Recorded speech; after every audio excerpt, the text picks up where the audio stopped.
heart in the storm. Put up resistance to me, so I let you go. Подписать контракт не мудрено. Что дальше?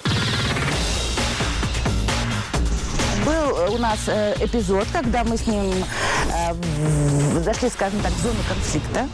И мы не разговаривали 2 суток.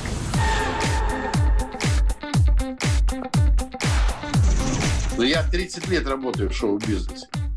Я не видел этого за 30 лет. Я была в шоке от его молниеносного перевоплощения. Удачи! Я поклонник творчества Димаша, поклонник планеты под названием Димаш. Он загадал себе то желание, которое еще не исполнилось. Его называют мечтателем. Сам он считает себя амбициозным. Но погоня ли за славой движет Димашем Кудайберген? Или это лишь траектория движения в полете за вдохновением?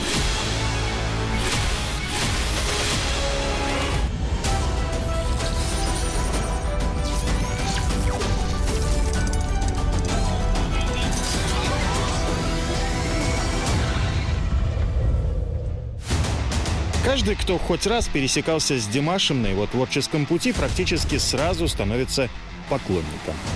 Да, голоса, да, таланта, но главное — его жаждой музыки, его даром заполнять пространство энергией. Ну, с ним всегда легко работать, потому что он дышит музыкой, и он живет музыкой, и питается музыкой. И даже если он в спокойном состоянии, он что-то напевает, что-то думает.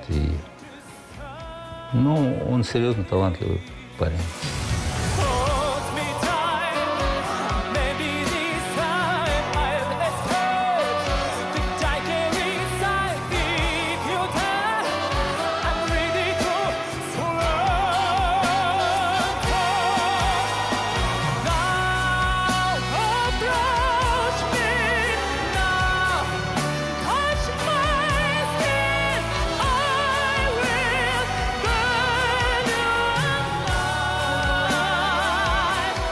Это кадры из первого глобального шоу Димаша «Арнау» «Kinetic Voice», столица Казахстана, 2019 год. Я вам обещаю, пока будет востребовано мое творчество, я буду сочинять для этого замечательного певца и замечательного парня Димаш Кудайберген. Спасибо, маэстро! Игорь Крутой!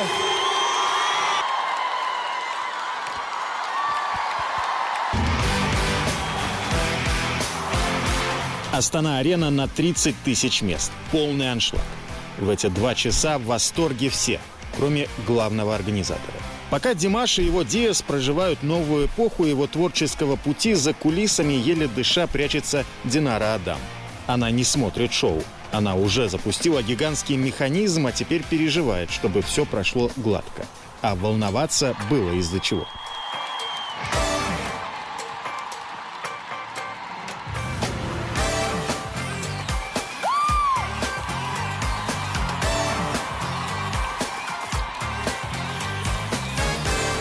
Эти прыжки на батуте стоили Динаре Адам целой копны седых волос.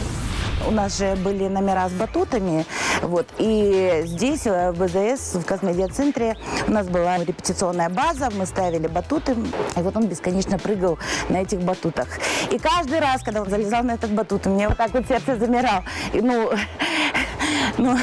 и артисту ты тоже не можешь сказать, не прыгай на батутах. И я каждый раз, идите, посмотрите, пожалуйста, прыгает он на батутах или нет. Скажите, чтобы он не прыгал на батутах. Сложно было, конечно, потому что, я понимаю, что это его черта характера, этот перфекционизм, это стремление достичь максимума и быть честным со зрителями на любом этапе номера. Да, но нам это потрепало нервишки, скажем так, серьезно. Но если против прыжков на батуте она еще старалась не возражать, то от падения под сцену во время открытия Динара всячески пыталась Димаша отговорить. Они даже поссорились, но артист отстоял свое решение.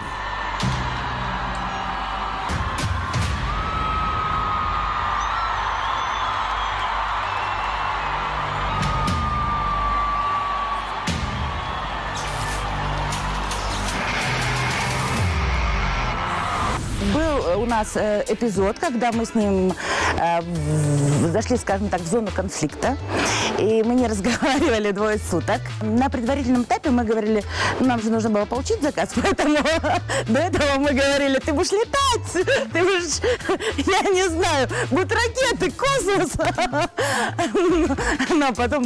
А потом случились реалии. Вот.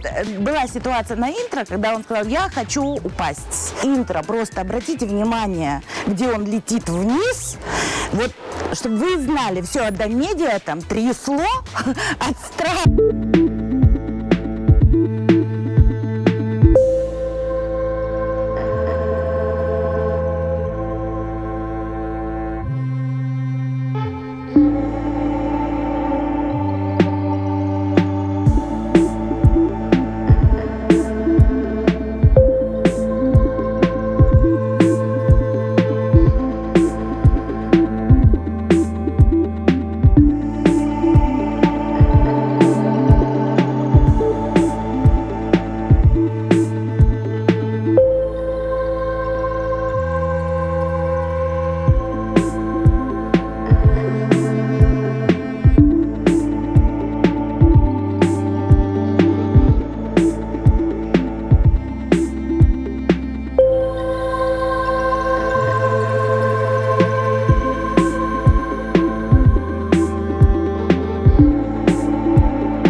Я неделю доставала своих родных и близких. Послушайте, послушайте, послушайте. Потом начала искать единомышленников. Сначала в интернете, потом в своем родном городе. И попала в алматинский чат ЕФК. Так, потихонечку я и попала в плен музыки Димаша.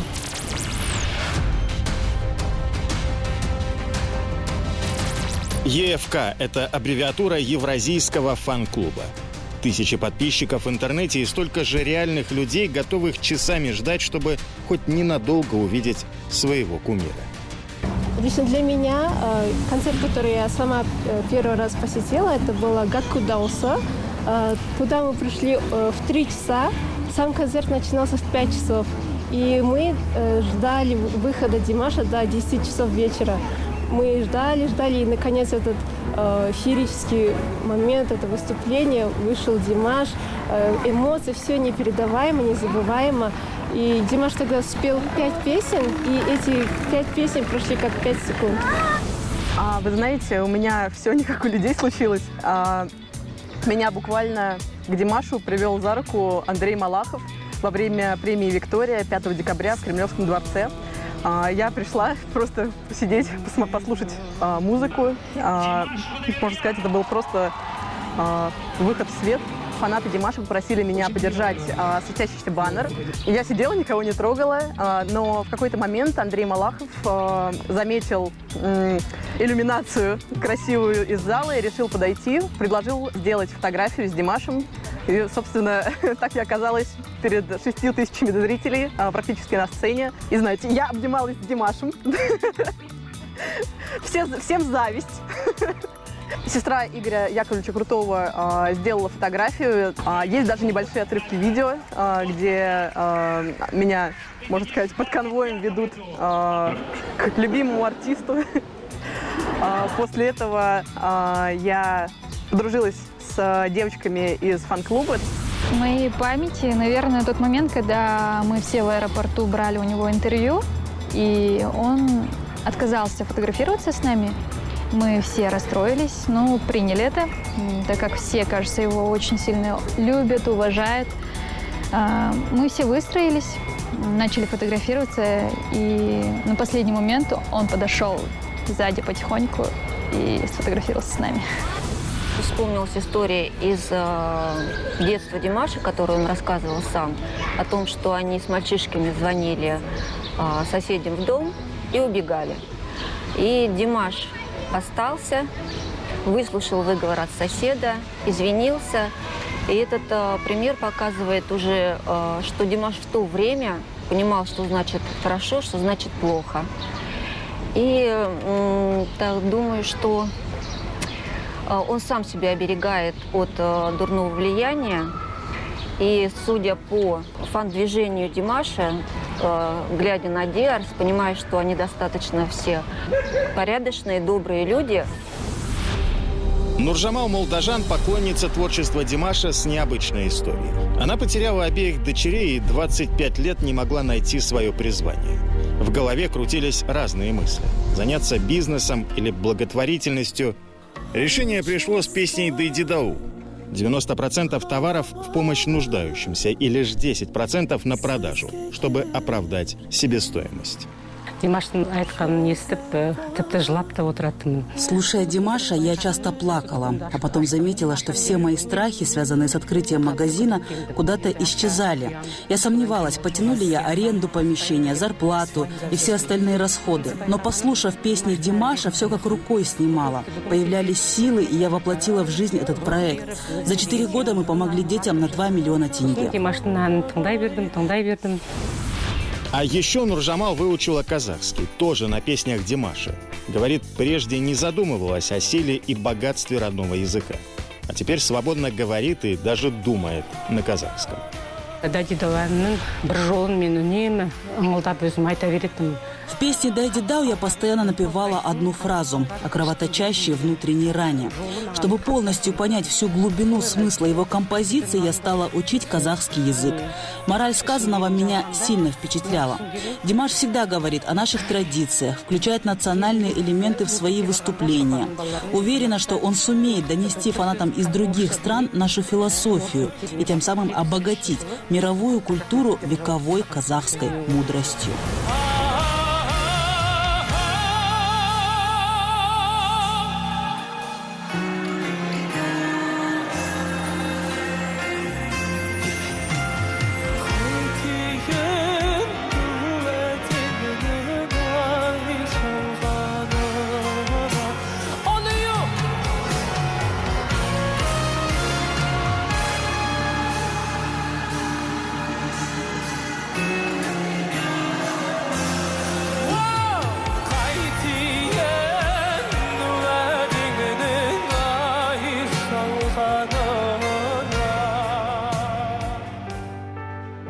Имеют ли границы благородства?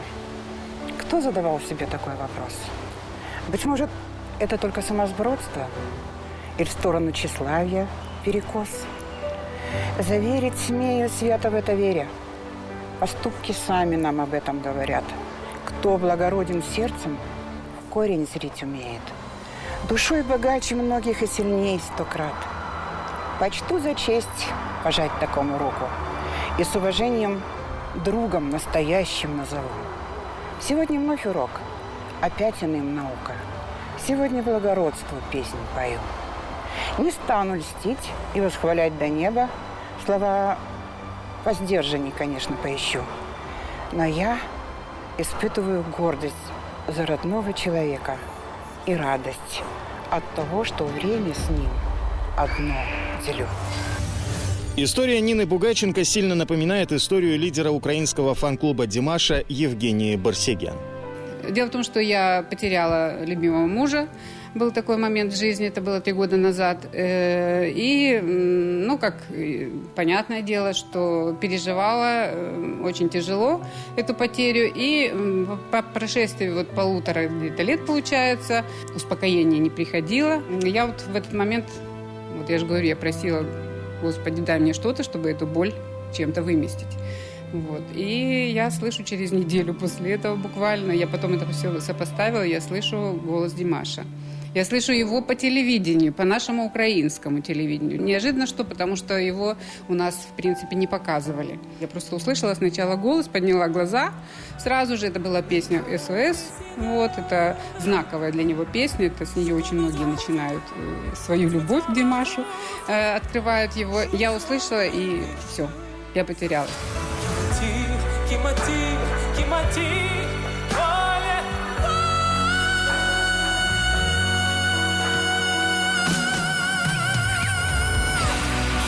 Концерт в Киеве для Евгении был глотком свежего воздуха и даже в каком-то смысле мотивацией жить дальше. По традиции, перед концертом Димаша Кудайбергена в любом городе мира его Диас готовят гримерную комнату. Евгения так активно включилась в процесс, что даже изучила меню казахской кухни и связалась с администрацией аэропорта. И в аэропорту сделали такое, что, небывалое дело. Произнесли по громкой связи приветствие Димашу на казахском языке. Это международный аэропорт, но произнесли такое. Да, это благодаря тому, что посольство нам помогло, посодействовало. Димаш Кудайберген.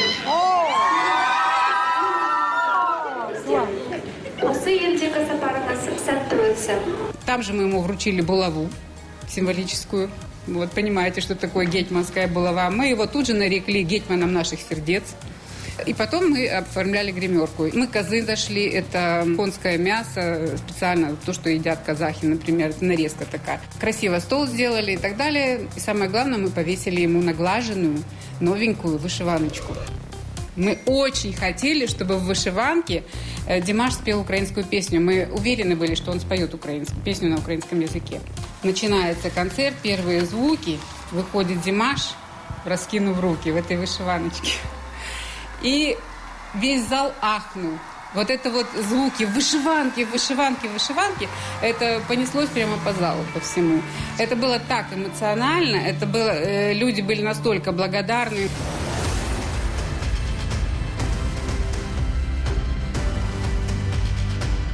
На этот раз перед концертом нервничала режиссер Анна Обаянская. Она работает с командой Димаша с 2017 года. Вместе провели концерт Бастау в Казахстане, затем был Лондон и Кремль.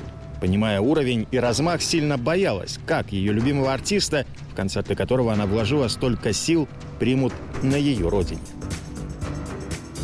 Я много кому рассказывала о нем, даже своим коллегам в Украине. Я много говорила даже какие-то фантастические вещи, в которые не совсем, скажем так, и верилась коллегам с первого раза. Во-первых, невероятный резонанс в мировом масштабе. Он действительно артист уже мирового уровня, это все неоспоримый факт. При этом в нашем, скажем так, классическом понимании шоу-бизнеса, особенно если говорить в контексте Украины, он не настолько широко популярен, как любые другие артисты мировой поп-сцены. И я рассказывала эти вещи своим коллегам, как там тот же Бастау, как слетались самолетами, слетались поклонники, как 23-летний мальчик собрал одним щелчком пальцев собрал арену. Это, на самом деле, бывалым, скажем так, деятелям шоу-бизнеса и культуры в это слабо верится. Правда, потому что многие артисты к этому идут годами, десятилетиями, там прибегают к разным шоу-бизнесовым ухищрениям, то есть какие-то правдами и неправдами идут к своей цели. В случае Димаша это все произошло максимально природно, заслуженно и быстро. И в итоге, когда концерт в Киеве объявлен, стартует, и я приглашаю кого-то приглашаю в плане сотрудничества, потому что смотрю команду здесь, в Киеве. Кого-то просто приглашаю, приди-ка посмотри, помнишь, я рассказывала. И люди приходят, люди смотрят, люди слышат, и люди поражаются и говорят, что да, это невероятно, это что-то космическое, это правда, и это удивляет, это восхищает, это очень круто.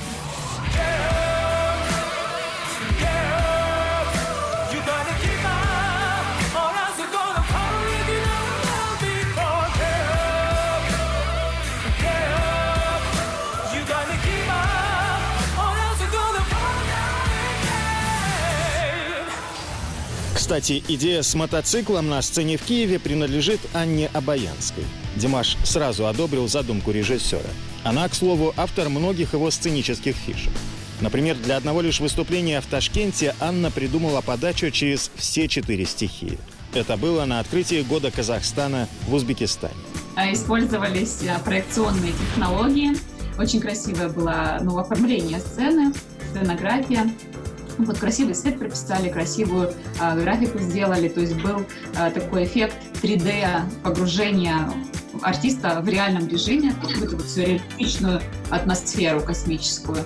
Мы сделали, воплотили, скажем так, в жизнь идею 4 стихий, где человек и его голос, и его талант стал 5-й стихией. То есть мы на протяжении песни показывали разные стихии, как Димаш управляет своим голосом, от его высоких нот, взмахов рук разрастался огонь, или, например, шли брызги волн.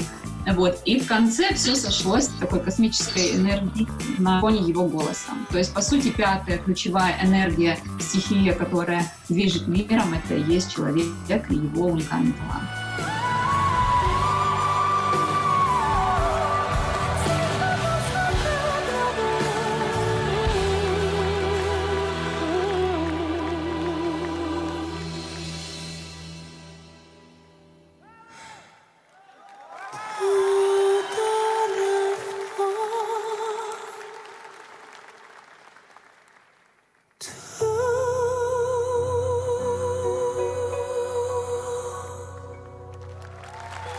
Даже был период, когда Анна Обаянская и Динара Адам практически делили Димаша. Артист параллельно готовился к Карнау, Kinetic Voice в Нур-Султане, и в то же время был в составе жюри детского фестиваля «Бакатты-Бала» в октябре.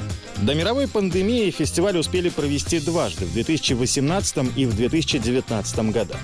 В первый раз Димаш присутствовал практически на каждом туре.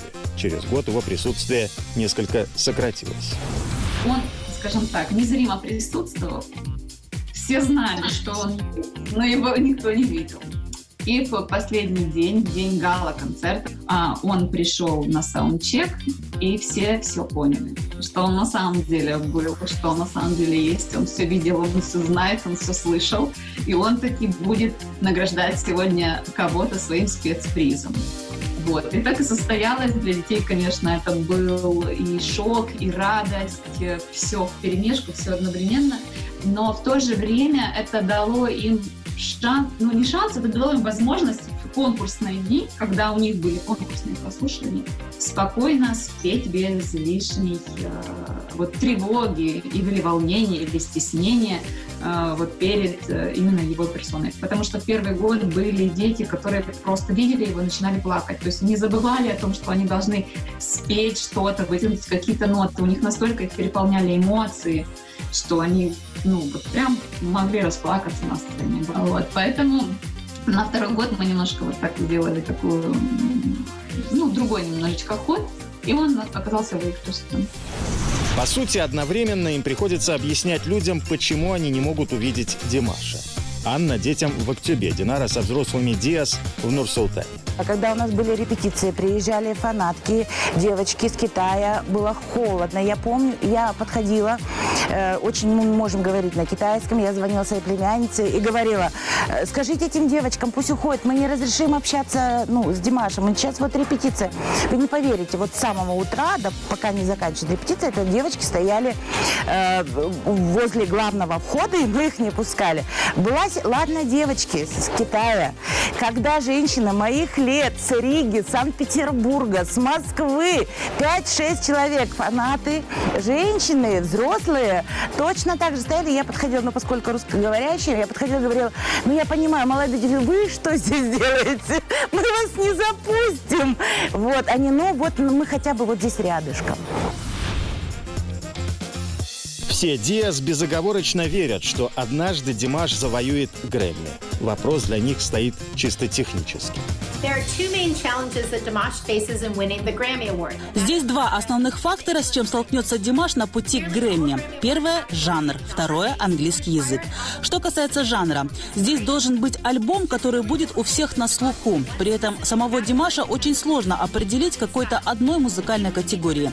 Но если он хочет Грэмми, ему нужно сделать такой альбом. Мегапопулярный, исполненный в одном жанре. Тогда Грэмми будет рассматривать этот альбом. Второе – чистота английского языка.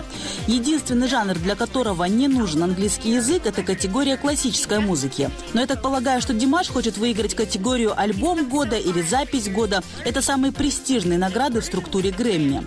Тогда ему нужно приложить больше усилий к своему произношению английского.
от А до Я он уже понимает изначально, какой должна быть песня. От А до Я он уже представляет, как он ее должен петь, и от А до Я он понимает, и главное, у него уже изнутри звучит некое построение этой песни.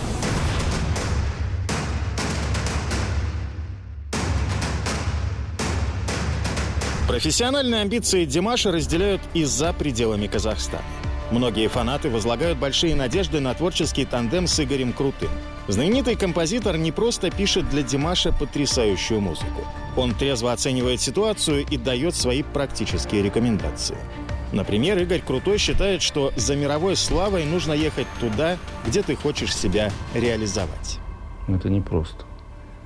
Во-первых, надо там жить. Так не получится. Жить в Казахстане, бывать в России, в Китае и раскрутиться в Америке, в Англии, на Западе. Нет, так не получится. Как может получиться, он сам знает. Подписывать какие-то контракты с мейджорами. Вот. Но как бы там был не совсем удачный опыт подписания контрактов с западными компаниями. Поэтому и Димаш, и Канат, они достаточно осторожны в подписании контрактов и, наверное, правы в этом.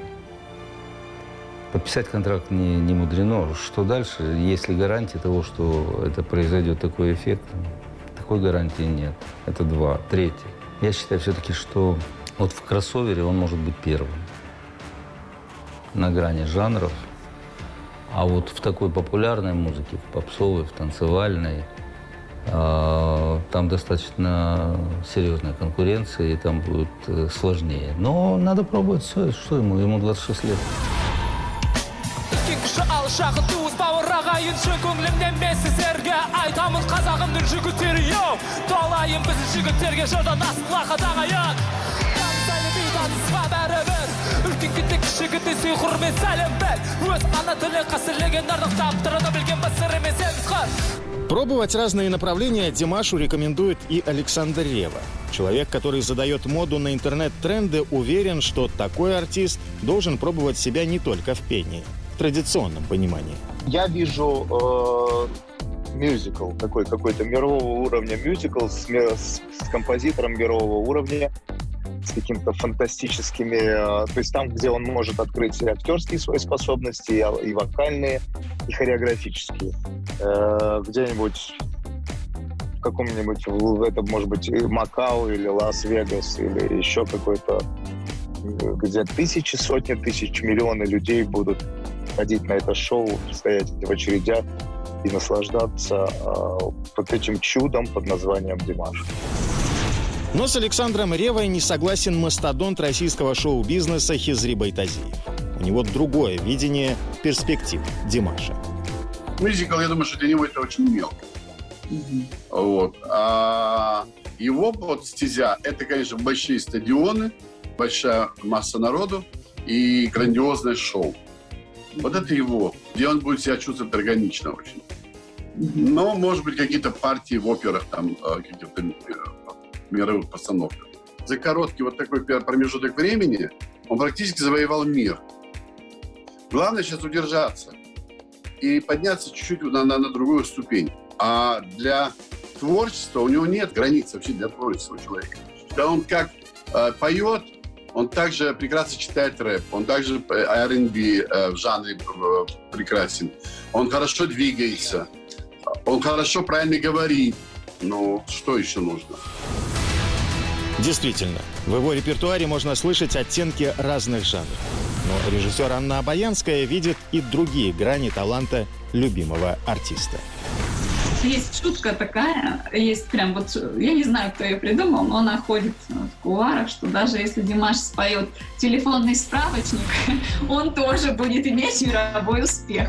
Он невероятно легко общается с публикой, он держит хорошо внимание аудитории, какой бы огромной она ни была. То есть это тоже мастерство ведущего, вот, пожалуйста, в чистом виде.